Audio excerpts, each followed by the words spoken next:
A animação com fotos de cidades brasileiras e fundo violeta. Parlamento Brasil. Olá! Muito do que impacta a nossa vida tem a ver com o trabalho parlamentar. Seja bem-vinda, seja bem-vindo ao Parlamento Brasil. Aqui, sempre em parceria com as TVs legislativas, a gente conta para você os assuntos que mobilizam as casas de leis do país. Você vai ver. A paradisíaca região dos Lençóis Maranhenses pode estar correndo risco ambiental. A população quer barrar veículos UTVs na região.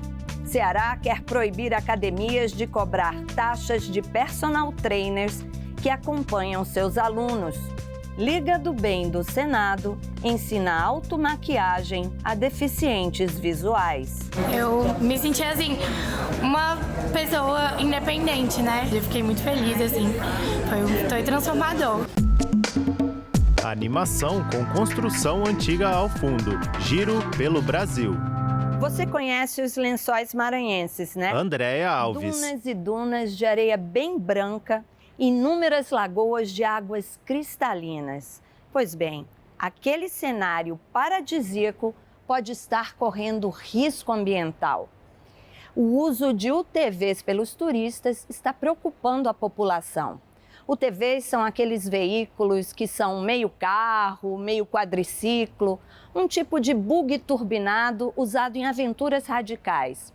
Então, em uma audiência pública na cidade de Barreirinhas, parlamentares debateram com representantes do setor de turismo a proibição de UTVs na região. A audiência pública foi TV realizada Assembleia na Câmara Maranhão. Municipal de Barreirinhas, na data em que se comemora o Dia Nacional do Turismo, 8 de maio. O deputado estadual Reportagem Wellington Márcia do Curso, Carvalho. presidente da Comissão de Turismo da Assembleia Legislativa do Maranhão, vereadores do município, toioteiros, proprietários de agências de turismo, guias e moradores nativos dos Lençóis e Delta se reuniram para debater a proibição e fiscalização de UTVs no perímetro urbano de Barreirinhas e também no Parque Nacional dos Lençóis Maranhenses. Parque Nacional dos Lençóis Deputado Maranhenses estadual Wellington do Curso, e o seu PSC, desenvolvimento presidente da tem Comissão de regulamentação. Turismo da Os três Alema. municípios, Barreirinhas, Santo Amaro e Primeira Cruz, precisam desse apoio, precisam dessa atenção e nós temos que provocar os três entes, governo federal por meio do ICMBio, governo do estado que tem responsabilidade nos pequenos lençóis por meio da Secretaria de Turismo, da Secretaria de Meio Ambiente e os três municípios, Barreirinhas, Santo Amaro e Primeira Cruz, precisam de regulamentação para a utilização do parque. Antes da audiência pública, o deputado Wellington do Curso ouviu as reivindicações dos presidentes de cooperativas de turismo e transporte. Eles alegam que proprietários de UTVs têm entrado de forma irregular na área do Parque dos Lençóis, cometendo crime ambiental. Também falaram sobre a falta de fiscalização na área. O nosso grande problema hoje está sendo Teotônio Júnior, UTVs, presidente da com os Cotalmar. UTVs. Eles estão entrando dentro do parque, né?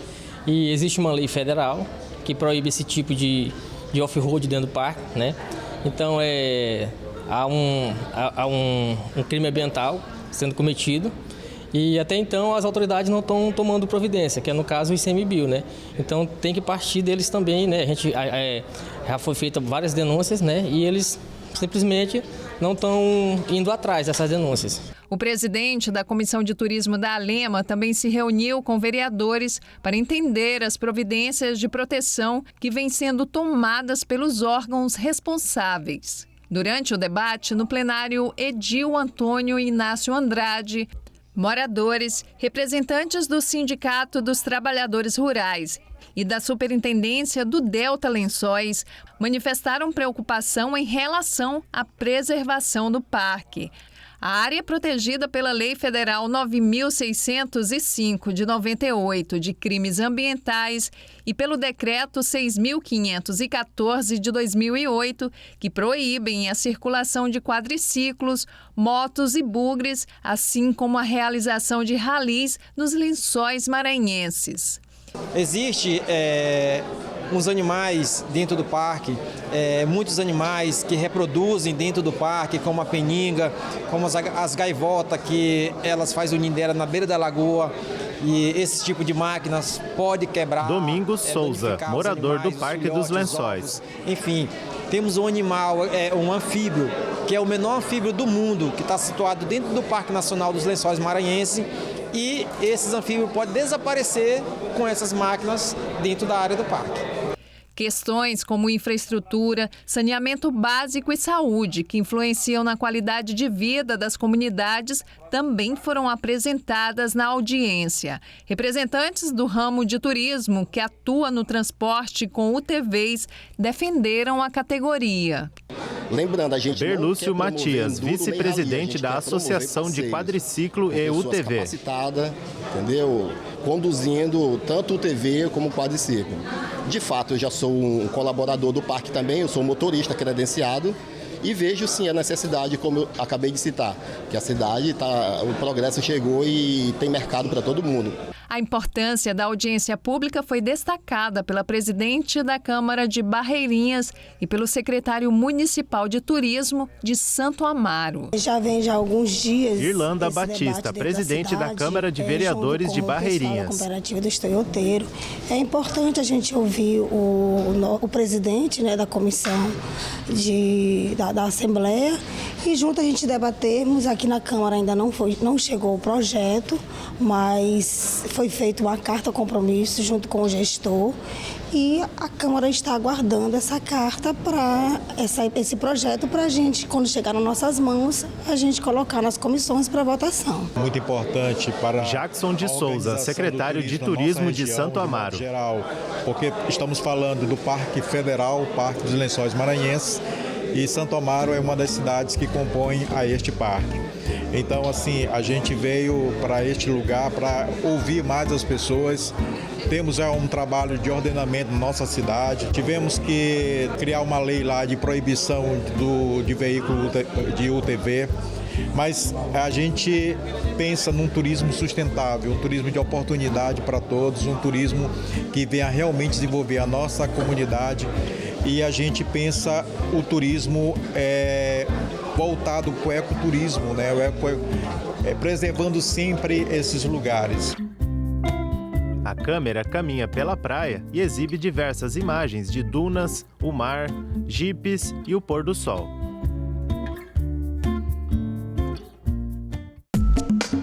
Projeto de lei no Ceará quer proibir as academias de cobrarem taxas de personal trainers que estejam acompanhando seus alunos. Veja o que foi notícia nas casas legislativas do país. Ceará. Darkson é profissional de educação física TV autônoma. Assembleia Ceará. E para acompanhar seus alunos em uma academia, precisa seguir algumas regras e pagar pela utilização do espaço. Atualmente, Darkson Almeida, personal trainer. Para uma academia onde a taxa seja menor ou até mesmo para ficar mais fácil para o personal não ter taxa. Dificilmente você acaba encontrando uma academia que não cobre taxa. Tá? Então a gente vai selecionando algum espaço que dê na logística do aluno e professor, né? Ou para ir para o trabalho, ou para retornar do trabalho e treinar. Então tem que bater toda essa logística e encontrar o melhor espaço. Mas, na maioria das vezes, a cobrança limita o profissional. Reportagem, e quem Luciano precisa Augusto. diretamente do serviço acaba sendo prejudicado. Até por conta desses valores, muitas vezes... Raica Candeias, enfermeira. O aluno fica de academia em academia, procurando as academias que não têm taxa ou a que tem uma taxa mais reduzida para escolher, né, por conta do personal.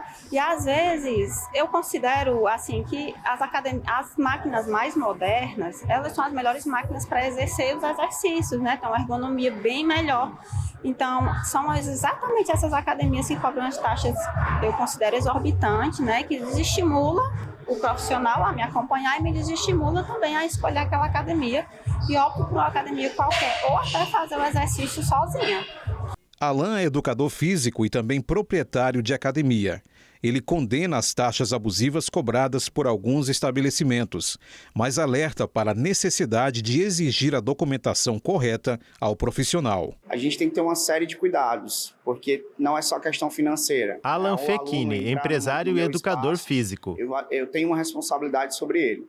E como personal, realmente a gente vê algumas taxas sendo abusivas. Eu, particularmente, na minha empresa, aqui na Fisiopersonal, a gente não cobra essa taxa, mas a gente requer uma série de documentação para ver a seriedade do profissional, se ele é realmente formado, se ele está no Conselho Regional de Educação Física inscrito, está tudo correto.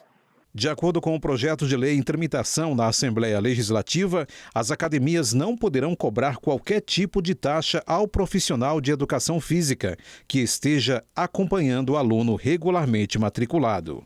Eu entendo que é uma cobrança abusiva. Deputado estadual Marcos Sobreira, PDT, autor do projeto. Ele não está utilizando aquela academia naquele momento para fazer qualquer atividade física. Ele está apenas fazendo a instrução de um aluno e esse aluno já tem a despesa mensal da academia. Eu entendo que cobrar o aluno e cobrar o personal que não utiliza o serviço físico da academia é cobrar em duplicidade. E isso fere o Código de Defesa do Consumidor. Quando se fala de atuação profissional, eu concordo com essa PL, porque no que eu falei, o profissional ele vem para contribuir com o espaço, desafogar a responsabilidade, né, diminuindo um pouco a responsabilidade do profissional, que o profissional muitas vezes não tem nem como dar assistência a todos os alunos. E agora, no que se trata do profissional, sair da responsabilidade de profissional, de atuar como personal e for treinar, aí sim, eu já concordo que seja cobrado como aluno porque ele está utilizando o espaço da academia, o espaço onde outro aluno poderia estar utilizando a máquina, por exemplo. Paraná. Animais domésticos de pequeno porte poderão viajar para outros Assembleia do municípios Paraná. no transporte coletivo. A lei aprovada pela Assembleia Legislativa permite o embarque de animais com até 12 quilos acomodados em caixa de transporte. Desde que acondicionados em caixa de transporte, não mais sendo carregados em bagageiro. Deputado estadual Luiz Fernando Guerra, União, autor da lei. Carregados em cima junto com os seus proprietários, com seus donos, num local, claro, acondicionado com água, com alimentação, com todas as condições para dar essa condição digna para esse animalzinho. De acordo com a nova legislação, o passageiro será responsável pelo embarque e desembarque do animal, assim como pela integridade física do pet durante a viagem. O transporte será de forma gratuita, sendo permitida a cobrança de taxa adicional apenas quando exceder o limite de peso de bagagem por passageiro de 30 quilos. Autor da lei, o deputado Luiz Fernando Guerra, do União Brasil, explica que a medida não se aplica a animais que têm legislação específica para transporte. É muito importante dizer a vocês que aqueles animais que são regidos por legislação específica, como serpentes, por exemplo, não enquadram nessa legislação.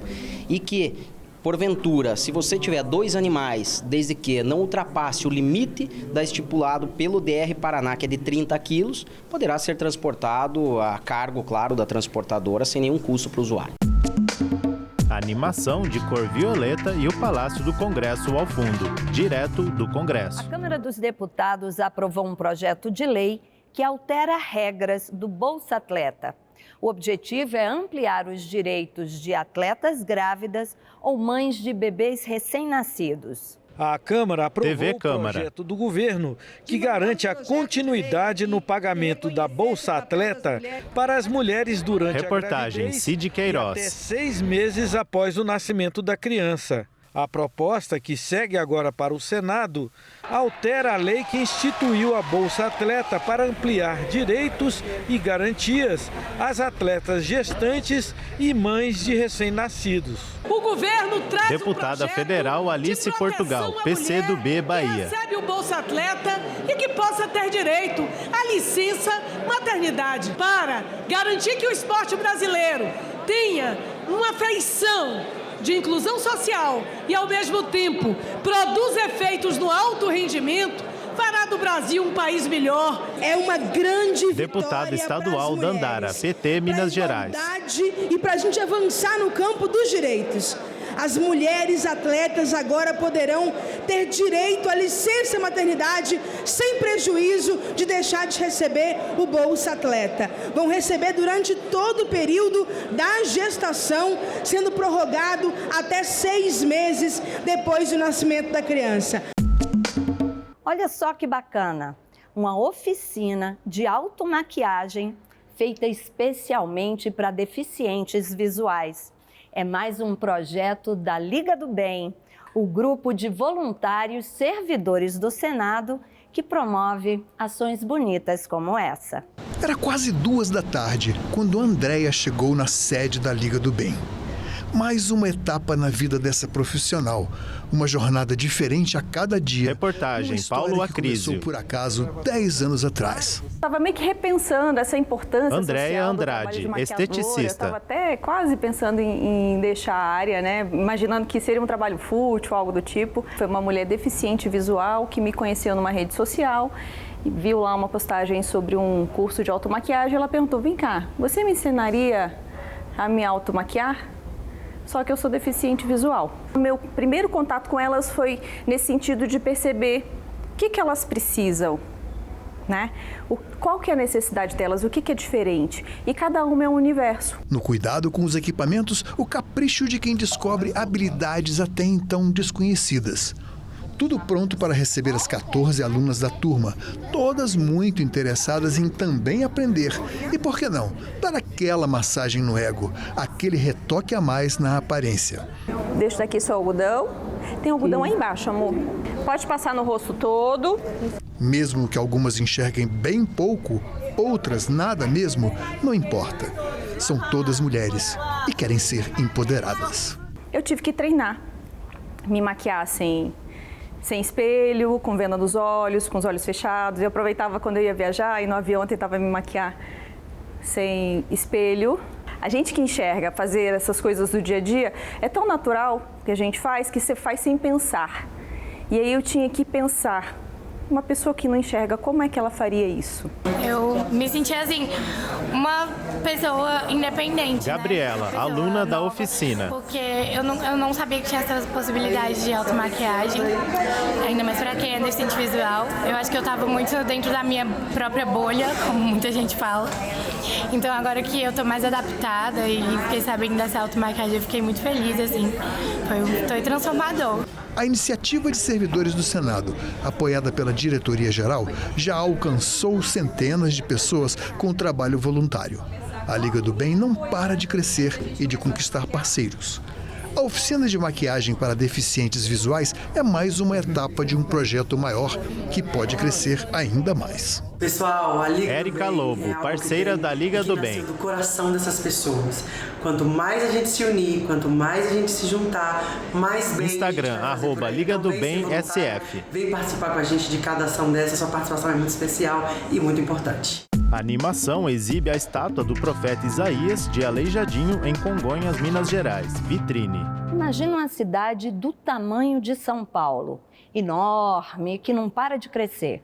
Como é que se organiza uma cidade assim? Como é que se planeja mais crescimento? A resposta está no plano diretor. Em São Paulo, capital, muitas iniciativas ao longo dos anos buscaram essa organização. E entre erros e acertos, está hoje em vigor o PDE, Plano Diretor Estratégico, que nesse momento está em fase de revisão na Câmara de Vereadores. O processo conta com a participação da população. Veja um pouco dessa história na reportagem da TV Câmara São Paulo. TV Câmara São Paulo. Plano Diretor Estratégico foi entregue à Câmara de São Paulo no dia 20 de março para análise dos vereadores e também da população. O objetivo é que o Legislativo paulistano contribua com ajustes do plano aprovado em 2014, ampliando e democratizando o debate sobre o grande norteador do crescimento da cidade, tanto em infraestrutura quanto em mobilidade, desenvolvimento econômico, moradia, políticas sociais e respeito ao meio ambiente. Tudo isso você já deve ter ouvido em algum lugar, muito provavelmente Daniel aqui Monteiro, na Câmara, repórter. Porque essa é uma das principais pautas do Legislativo paulistano. Mas você realmente entende o que é o PDE? Por que ele é tão importante, mexe tanto com a nossa vida e está sendo revisado? Então a gente precisa ir lá para o começo dessa história, para as primeiras iniciativas de organizar a cidade, para entender o porquê de um plano diretor estratégico. Ao longo de sua história, São Paulo presenciou uma série de transformações que fizeram com que a cidade crescesse de maneira desordenada. migração, diferentes indústrias, boom econômico, entre tantos outros eventos. Por exemplo, em 1900 a população da capital era de 290 mil pessoas. 20 anos depois, em 1920, essa população dobrou e chegou a 580 mil habitantes. Já na década de 60, éramos 3.825.000 habitantes. Um crescimento rápido, mas feito de forma descontrolada. E, apesar das iniciativas para amenizar o problema, a cidade sofria com as consequências dessa expansão.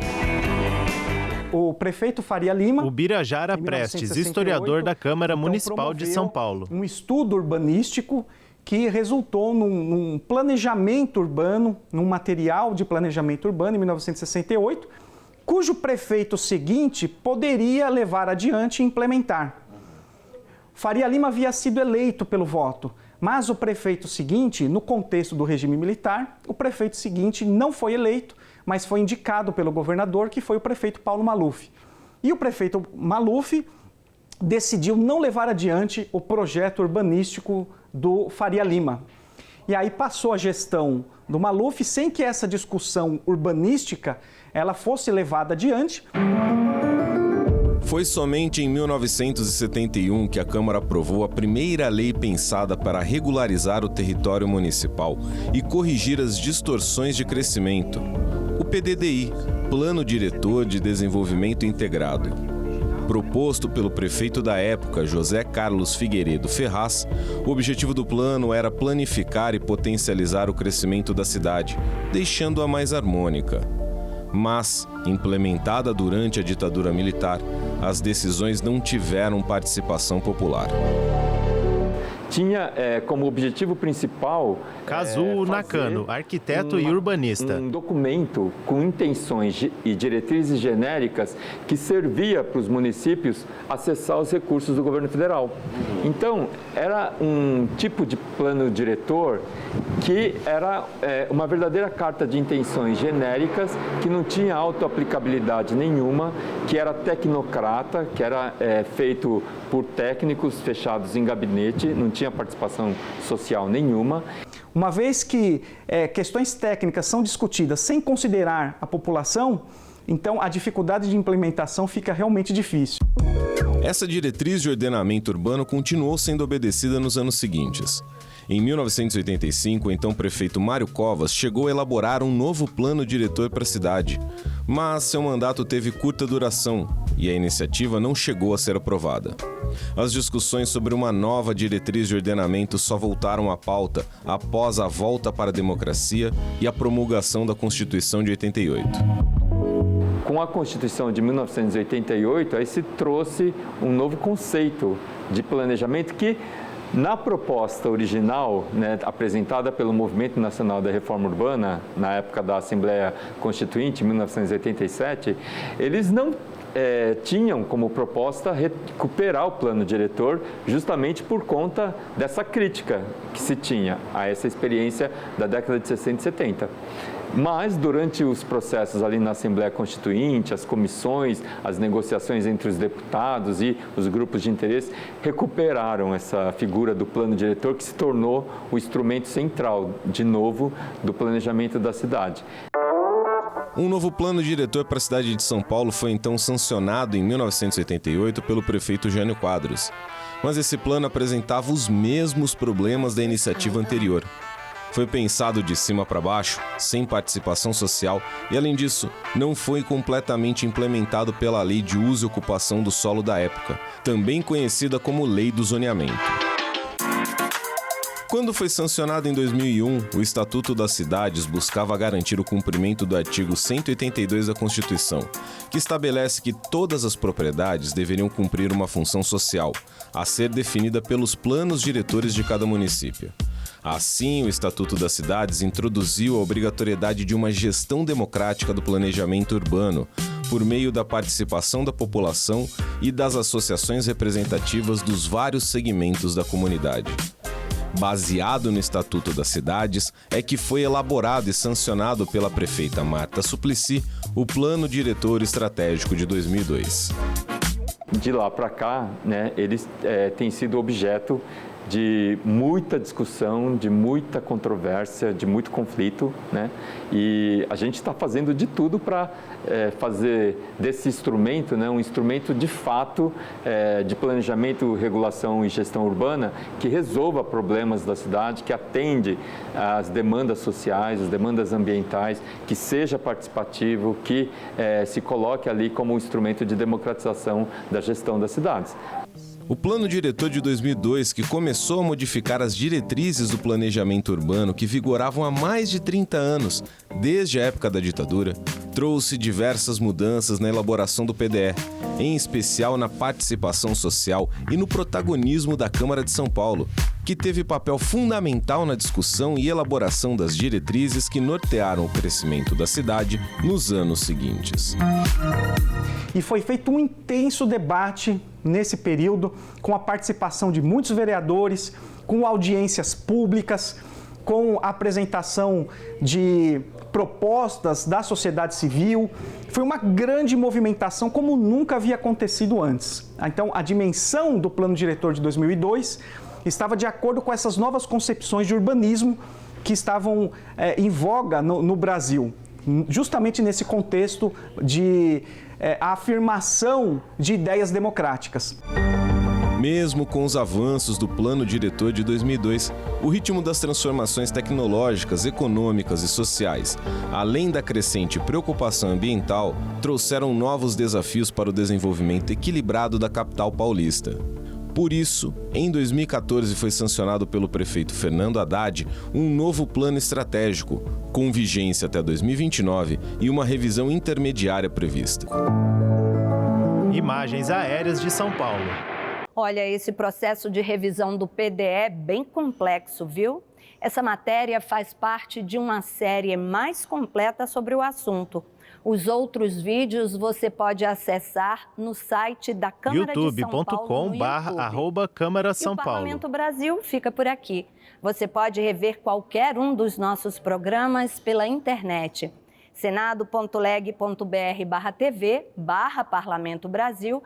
Tem o youtube.com/TV Senado. E tem o e-mail parlamentobrasil@senado.leg.br. Tchau.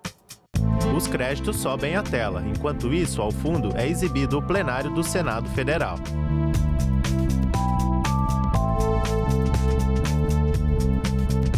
TV Senado 2023.